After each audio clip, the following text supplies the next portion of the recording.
It's showtime! May makakasama na pang matagalan. So yan, ang pag-uusapan natin mga kaparokya. Pero bago natin talakayin yan ay humihiling ako sa inyo na pakisubscribe ang aking YouTube channel.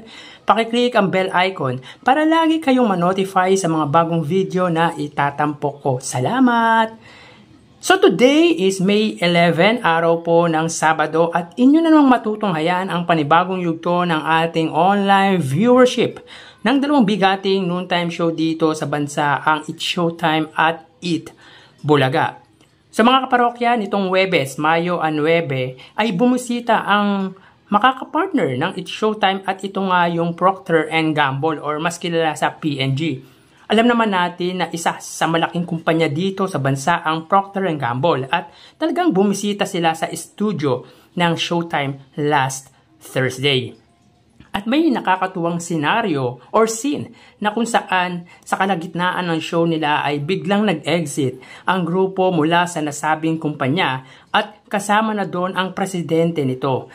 Ang kulit ni Vice Ganda dahil hinabol niya pa ang mga bisita. Siyempre, isang karangalan sa It's Showtime ang bisitahin sila ng isang malaking kumpanya. So ayon dito sa caption ay It's Showtime host and staff pose with Procter & Gamble executive after studio visit. Yun na nga mga kaparokya, ang Procter & Gamble ang siyang makakasama ng It's Showtime na pangmatagalan. Good news ito para sa It's Showtime dahil malaking kumpanya ito and of course sa Procter & Gamble dahil isa sa magandang show ang makakasama nila or makakapartner nila. Knowing both Noontime Show Eat Bulaga and It's Showtime ay magaling mag-market ng isang produkto at mapagkakatiwalaan. Makakatulong din ang It's Showtime para mas tumaas ang sales nito. Kaya good news ito for the both parties. So tara, ating alamin ang unang yugto ng online viewership ng dalawang bigating Noontime Show.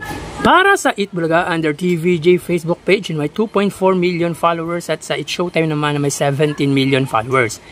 So as of 12:43 PM ay kita po natin ang It's Showtime po ay may kasalukuyang segment na especially for you. Samantalang ang Eat Bulaga may kita po natin dito sila po ay may kasalukuyang segment na Gimme 5. So dito ang It's Showtime ay may 21.3 thousand viewers samantalang ang Eat Bulaga ay may 12.9 thousand viewers. So i-convert po natin yan sa 13,000 viewers. So dito may kita po natin na ang angat ang It's Showtime pagdating sa online viewership against sa Eat Bulaga ng 9,000 viewers. So mapunta naman po tayo sa TV Network YouTube channel. So para po sa Eat Bulaga, under po yan sa TV5 Philippines na may 1.75 million subscribers.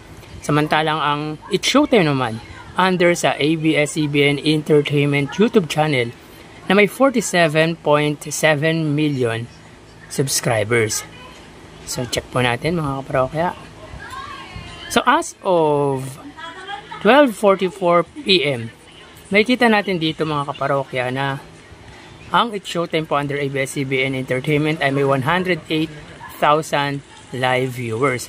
Samantalang ang TV5 naman po, sila po ay may 49,000 live viewers. So ulitin po natin as of 12:44 PM, ang ABS-CBN Entertainment ay may 108,000 live viewers. Samantalang ang Eat Bulaga naman po ay may 49,000 live viewers. So dito pagdating sa kanilang TV Network YouTube channel ay may kita natin ang angat ang ABS-CBN against sa TV5 at ang angat nito sa katapat na TV network or katapat na YouTube channel ng ABS-CBN ay 59,000 viewers.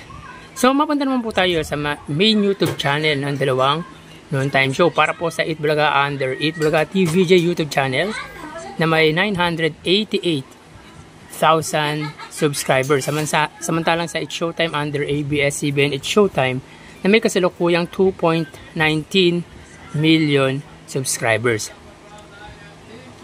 So as of 12:45 PM, ang It's Showtime po ay may 82,000 viewers. Samantalang ang Eat Bulaga po ay may 68,000 live viewers. So dikit po ang laban nila pagdating sa kanilang main YouTube channel. Pero pagdating sa TV network ay malayo po ang lamang ng ABS-CBN sa TV5. So ulitin po natin, as of 12:46 PM, ang It's Showtime ay may 83,000 viewers. Samantalang ang Eat Bulaga ay may 68,000 live viewers. So masasabi natin na dikit pagdating sa online viewership ang main YouTube channel ng dalawang noontime show. So dito, angat ang ABS-CBN or ang It's Showtime sa Eat Bulaga ng 15,000 live viewers. So bali ang total na nakuha ng Eat Bulaga at It's Showtime ay, para sa Eat Bulaga ay sila po ay may total na 120,000 live viewers, samantalang ang It's Showtime po ay may total na 213,000 live viewers. So bali angat ang It's Showtime pagdating sa online viewership sa katapat na noontime show na Eat Bulaga ng 93,000 live viewers. So magkaganon man, makikita naman po natin kung gaano kalayo ang diferensya ng kanilang followers at subscribers. So magpapaalam po muna ako pansamantala at mamaya magbabalik po tayo sa ikalawang yugto. Thank you and God bless.